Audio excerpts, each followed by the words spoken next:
자, 이제 국민의힘 얘기로 좀 들어가 보죠. 사실 이 이슈 때문에 이거 다 묻혔다 이렇게 봐도 될 것 같은데 김재원 최고위원, 그다음에 태영호 의원에 대한 이제 그 윤리위의 결과가 나왔습니다. 김재원 최고위원은 당원권 정지 1년, 태영호 의원은 당원권 정지 3개월이었어요.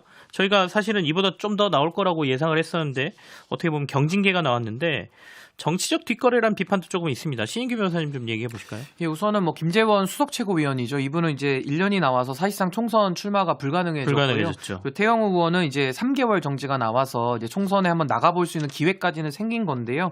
저는 우선적으로 이 윤리위 만능 시대라고 하는 이 정치의 영역이 완전히 실종되고 당내에서도 모든 걸 다 윤리위로 해결하려는 이런 태도에 대해서 저는 우선적으로 좀 비판적인 입장을 가지고 있고요. 네. 그럼에도 불구하고 국민의힘이 그동안 호남이라든지 중도층에 소구하려던 그 노력에 굉장히 그 물거품을 만들어버린 이 두 분의 이런 정치적 행위에 대해서 굳이 징계를 해야 된다고 한다면은 저는 뭐 태영호 의원은 중간에 최고위원직 사퇴까지 했기 때문에 저는 뭐 징계 양형은 둘 다 적절하게 나왔다. 저는 이렇게 평가합니다. 김재원 최고위원은 이제 설화 논란이 컸던 거고, 그다음에 태영호 의원 같은 경우에는 태영호 의원 자체의 문제라기보다는 대통령실의 당무 개입 이슈가 걸려 있는 거 아니겠습니까? 어떻게 보면 태영호 의원과 관련된 문제가 더 커 보이기도 하는데 권지웅 비대위원께서는 이번에 국민의힘의 이런 조치에 대해서 어떻게 평가하세요? 저는 일단은 태영호 전 최고위원과 그리고 김재원 전 최고위원이 사실은 국민의힘에 부담이 되었던 건 사실이라고 생각합니다. 네네. 그래서 이번 징계를 통해서 그 부담을 덜어낸 건 맞아요. 근데 문제를 해결했는가? 그러니까 이 두 사람을 통해서 드러난 국민의힘의 문제를 해결했는가라고 했을 때 그렇지 못하다고 생각합니다. 앵커께서도 이야기하셨지만 사실 태영호 의원과 관련된 논란이 훨씬 더 크게 최근에는 이야기되었는데 그 논란의 핵심은 대통령실의 공천 개입입니다. 그러니까 개입이라고 딱 규정할 수는 없지만 그 의혹이 너무도 분명해서 대부분의 국민들은 아마도 분명히 이진복 정무수석이 저 이야기를 했겠구나라고 생각할 것 같은데요. 네. 그 전에도 사실 전당대회에도 윤석열 대통령이 되게 세게 개입을 하셨던 이력이 있어서 더 그렇다고 생각하는데 근데 그것과 관련돼서는 아무런 반성을 안 했어요. 그러니까 공천 개입을 한 사람은 처벌을 전혀 안 받고 그 공천 개입의 대상이 되었던 사람만 처벌받은 격이니까 국민들이 보기에 이 어떤 징계는 여전히 웃긴 징계다. 변죽만 울리는 징계다라고 생각하지 않을까 한 말씀만 드리면은 안철수 후보가 당시에 전당대회 국면에서 당무 개입을 고발을 했었거든요. 저는 이 사안도 이진복 수석이 부인한다 그러면요 대통령실에서 경질을 하든지 아니면 이진복 수석도 저는 수사를 받아야 된다고 생각합니다. 네. 그래서 저 이 부분도 정말 당무 개입에 대해서 저는 명명백백하게 밝혀야 되기 때문에 저는 뭐 본인이 이걸 부인하고 한다면은 저는 중차대하게 보기 때문에요. 전 이것도 진실이 가려져야 된다. 뭐 수사가 필요하면 해야 된다 이렇게 봅니다. 태영호 의원에 대한 당권 정지 3개월 징계, 이거는 그러면 적절한 사실 태영호 의원은 녹취록이 외부로 유출된 또 피해자의 위치에도 있거든요. 그래서 이 부분에 대해서는 뭐 당에서 전 독립적으로 그냥 결론을 잘 내렸다 이렇게 봅니다. 알겠습니다. 이제 두 분에 대한 징계가 있었고 국민의힘 최고위원 두 분이죠. 김재원 의원하고 태영호 의원에 대한 징계인데 빈자리가 된 최고위원 한석, 이걸 이제 잡음 없이 메우는 게 숙제가 될 것 같습니다. 신 변호사님, 이거 결국엔 또 윤심으로 채워질 거다 이런 전망들이 많던데요. 예, 뭐 일단은 김기현 당대표 자체가 이제 당정 일체를 표방하면서 뭐 이제 대통령실에서 사실상 세운 거 아니냐 이제 이런 의혹은 거의 다 국민들은 다 인정하시는 것 같아요. 그래서 전 이번에 뭐 보궐선거를 뭐 전국위에서 하면은 약식으로 하는 건데 뭐 아마 윤심 호소를 가장 열심히 하는 분이 아마 들어갈 가능성이 가장 높다. 저는 이렇게 예상을 합니다. 그래서 화마평에 오르는 분들은 뭐 이용 의원이나 뭐 이만희 의원 뭐 당시에 컷오프 돼서 떨어졌던 분들이신데 뭐 그런 분들 중에 한 분이 되시지 않을까 전 그렇게 예상을 합니다. 알겠습니다. 좀 지켜봐야 되겠네요. 네. 그렇게 되면 진짜 반성을 안 하는 정당인 거예요. 그러니까 이게 사실은 윤심 일변도로 해서 사고가 난 거지 않습니까? 근데 또 윤심으로 채운다. 그러니까 딱 자기네들밖에 못 보는 거죠. 외부에서 왜 이런 우려가 났다고 생각하는지 이런 것들을 전혀 반영하지 못하는 그런 어떤 오만한 모습을 또 보이지 않을까 싶습니다. 근데 이제는 반성을 기대하고 촉구하기에는 너무 멀리 간 게 아닌가. 좀 죄송한 말씀입니다만 거의 포기성 발언이신데요. 아니 뭐 일단 상을 옮기시는 게 나을 것 같은데. 국민들께서 네. 바라보실 때 이게 뭐 어느 정도 선에서 이게 기대도 하는 것인데 지금 이 보궐선거에 대해서는 뭐 크게 기대를 하시는 분은 없는 것 같더라고요. 이 얘기도 좀 해보죠. 여당의 지금 내부 상황도 좀 묘합니다. 왜냐하면 이번 주에 홍준표 대구시장하고 민주당 이재명 대표가 회동을 했지 않습니까? 이것과 관련돼서 국민의힘 내부에서 약간 단단히 뿔난 듯한 이런 얘기들이 많이 나오더군요. 이게 참 상황이 재밌는데요. 네. 그러니까 홍준표 시장이 불과 2달 전까지만 해도 윤 대통령과 좀 호흡 맞출 수 있는 김기현 대표 뽑아야 된다는 식으로 응원도 해주고 상당히 이렇게 적극적인 이제 친윤 행보를 했다가 본인이 이제 상임고문 해촉되고 나니까 이제 반대로 또 돌아서가지고 옹졸한 당대표 하면서 지금 또 비판하고 계시거든요. 네. 그러니까 이런 상황도 참 재밌고 또 반면에 지금 당의 주류들 이제 뭐 친윤 세력들은 상당히 홍 시장한테 지금 날선 공격들을 또 하고 있어요. 그래서 이게 뭐 당이 지금 뭐 어떤 방향으로 가는지 상당히 혼란스러운 상황이고요. 저는 무엇보다도 홍준표 시장이 뭐 이재명 대표를 만난 것 자체를 제가 비판하고 싶지는 않은데요. 네. 그래도 본인이 정치를 복원한다라는 명분으로 만약에 정치를 보여주고 싶다 그러면은 대구시 의회와의 관계를 푸심으로써 본인이 어떤 정치적인 면모를 보여주시는 것이 맞지 굳이 중앙정치에 계속 끼기 위해서 이재명 대표를 만나는 것은 너무 좀 연출적으로 보인다. 저는 이렇게 봅니다. 권지웅 비대위원께서는 이 이벤트를 어떻게 보셨습니까? 저는 두 가지가 보였는데요. 네네. 하나는 일단은 이제 홍준표 대구시장을 이재명 대표, 더불어민주당 이재명 대표가 만남으로써 윤석열 대통령의 불통을 간접적으로 드러낸 게 아닌가 싶고 그리고 이어져서는 홍준표 대구시장이 사실은 지도부와 각을 세우고 있는 어떤 지도부와 거리감이 있다는 걸 드러낸 것이 하나 있고요. 그러니까 양자의 이익이 다 있는 거죠. 홍준표 의원 입장에서도 이재명 대표를 만남으로써 뭔가 김기현 대표를 한 방 매기는 것이 되고 이재명 대표 역시도 마찬가지인데 그게 하나 있고요. 두 번째는 저는 홍준표 시장이 이렇게 할 수 있는 거 윤석열 대통령의 리더십이 좀 흔들리는 거 아닌가 이런 생각이 들었어요.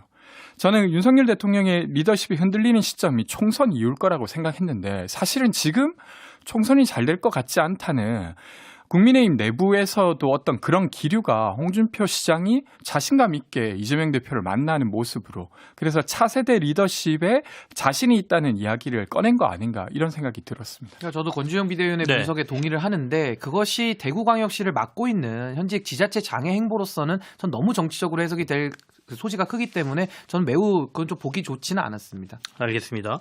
자, 그럼 이 얘기도 하죠. 이제 윤석열 정부가 출범한 지 1년을 넘어서 이제 2년 차로 들어왔습니다. 윤 대통령의 1주년이 넘어서면서 약간 정부의 기조가 이전 정부, 그러니까 문정부 때리기를 좀 열심히 하시는 것 같은 그런 모습으로 좀 보여지거든요. 그 이유와 배경을 좀 해석을 해보고 싶은데요. 신 변호사님은 이 의견에 동의하십니까? 근데 뭐 기조 변화는 아니고요. 네. 1년차 때도 계속 전 정부 때리기를 해왔죠. 근데 저는 사실은 정부라는 것이 연속성이 있기 때문에 뭐 전 정부의 책임도 저는 일부 얘기를 할 수 있다고는 보는데요. 이제 1년차가 지났기 때문에 이제 지금부터는 전 정부 탓을 더 한다는 것이 오히려 지금 현 정부에게 더 좋지 않다라는 게 첫 번째가 있고요.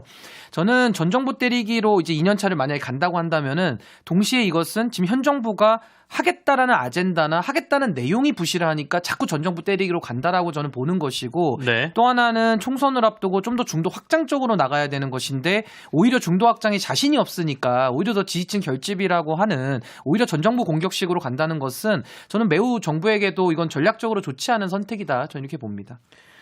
권재웅 전 비대위원은 어떠십니까? 저도 좀 비슷하게 보는데요. 네.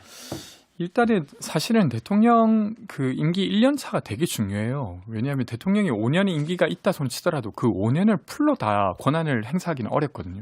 그럼 1년째 세운 어떤 비전이 사실 나머지를 좀 2, 3년을 가게 하는 거고 네. 그걸로 이제 평가를 받게 되는 건데 사실 그 비전이 그러니까 문재인 대통령을 어떤 비판하는 것인 거죠.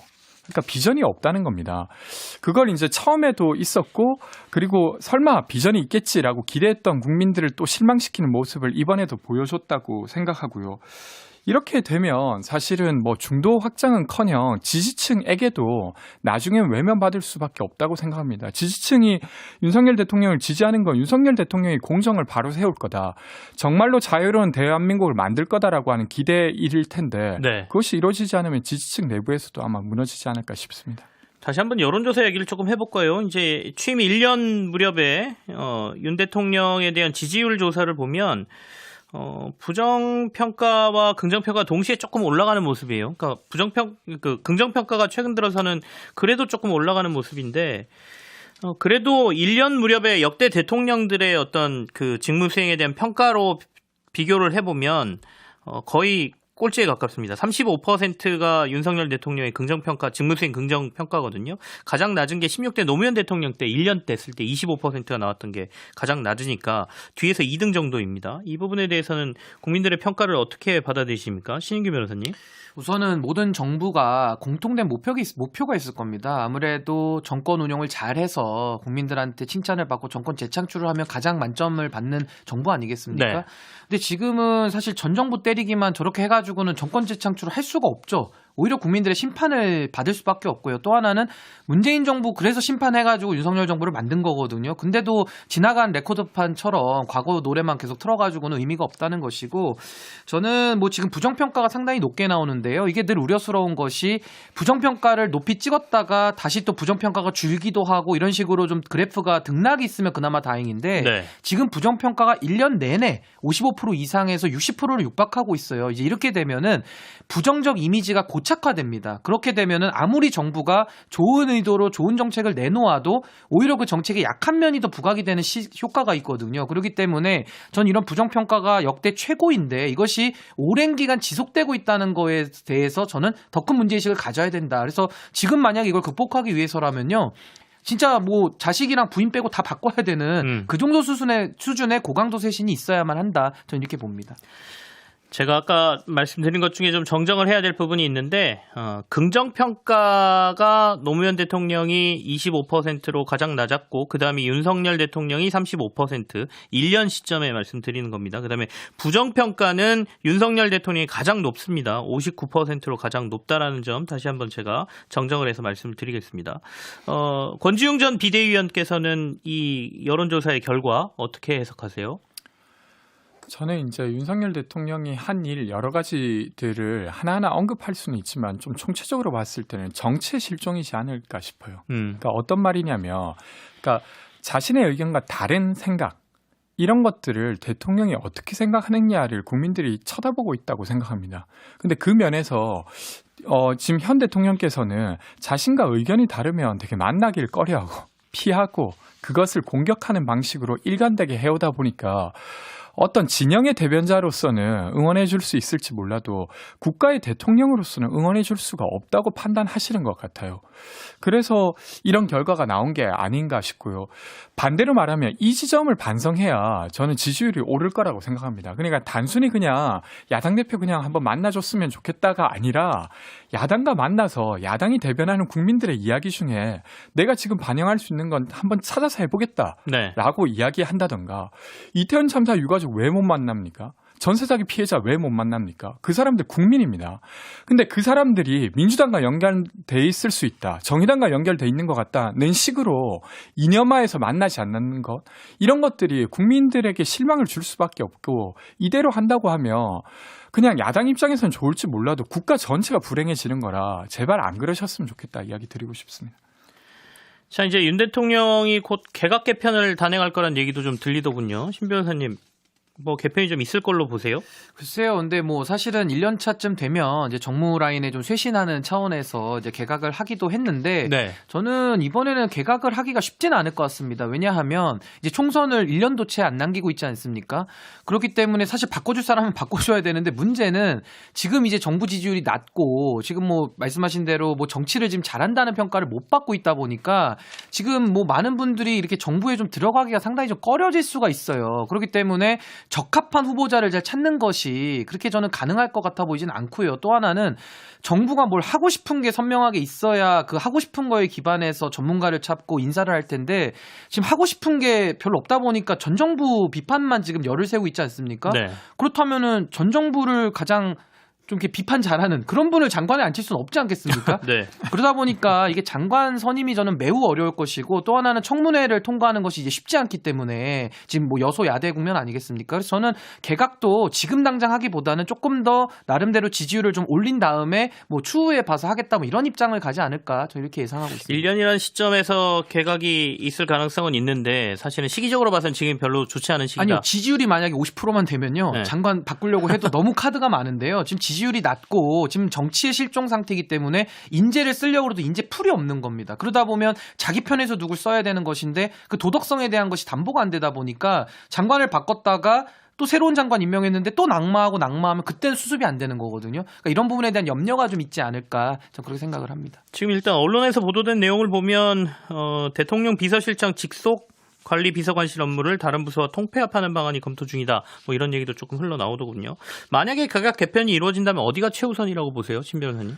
글쎄요, 뭐 일단은 이상민 장관 같은 경우는 탄핵 지금 돼서 헌법재판소에서 지금 진행 중이고요. 뭐 법무부 장관 같은 경우도 수사 사안이 많기 때문에 네. 바꾸기도 어렵고, 그리고 제가 다른 장관들에 대해서는 평가가 불가능한 것이요. 다른 장관은 보이는 사람이 없어요. 그래서 저도 누가 누군지를 잘 모를 정도로 지금 장관들의 존재감이 전혀 없거든요. 그래서 개각에 대한 필요성도 느끼려면은 누가 잘했고 못했고를 평가를 해가지고 분위기 쇄신을 해야 되는데 지금은 평가가 불가능한 겁니다. 그래서 저는 누구를 바꿀지도 잘 모르겠습니다. 개각 개편의 필요성에 대해서 권지웅 비대위원께서는 어떻게 보십니까? 저는 만약에 윤석열 대통령이 본인이 가지고 있었던 좁은 정치를 내려놓고 개각한다고 하면 당연히 환영할 일이죠. 지금이라도 어쨌든 정부가 잘해야 되지 않겠습니까? 근데 그런 마음이 아닌 것 같아요. 1년, 그러니까 기자회견을 하시지 않았지만 네. 국무회의에서 이야기하신 걸 보면 여전히 전 정부 탓을 하고 있는데, 그러면 사실은 각 영역에 있는 비전이 있는 인재들은 아까 신인규 대변인께서 이야기하신 대로 안 들어갈 겁니다. 여기 들어가 봐야 그냥 쓰여지기만 하고 사실 전 정부 탓하러 여기 들어가고 싶은 사람은 없을 테니까. 그러면 뽑을 수 있는 사람이 윤석열 대통령의 말을 잘 듣는 사람일 거예요. 그 사람이 새로 들어가면 국민에게 도움 되겠습니까? 저는 도움 안 될 거라고 생각합니다. 그래서 뭐 개각을 해서 그게 뉴스거리가 될 수는 있어도 그것이 뭐 도움되는 개각은 안 될 것 같다는 좀 냉소적인 그러니까 우선은 개각도 그렇고요. 조직 네. 개편도 지금 그게 중요한 게 아니고요. 대통령께서 바뀌셔야 되는 겁니다. 그리고 대통령께서 바뀌셨다는 가장 깜짝 큰 놀랐어요. 증거는 대통령을 바꾸자고 아니요. 대통령께서 그러는데. 태도에 바뀐다는 네. 뜻은 일단 1주년 기자회견도 안 하지 않았습니까? 저는 지금 늦게라도 전 기자회견 해야 된다고 보는 것이고요. 하면서 대통령께서 2년, 3년, 4년 차에 어떻게 국가를 운영할 것인지에 대해서 좀 밝히셔야 되는 겁니다. 근데 지금 그게 없고 전 정부 탓만 있다 보니까는 이 정부가 어디로 키를 쥐고 끌고 나가는지에 대해서 예측이 안 되고 누구도 이거를 알 수 없기 때문에 네. 그래서 제가 개각이 지금 중요한 것이 아니고 본질은 대통령께서 태도 변화나 인식 변화를 하셔야 된다. 저는 이렇게 봅니다.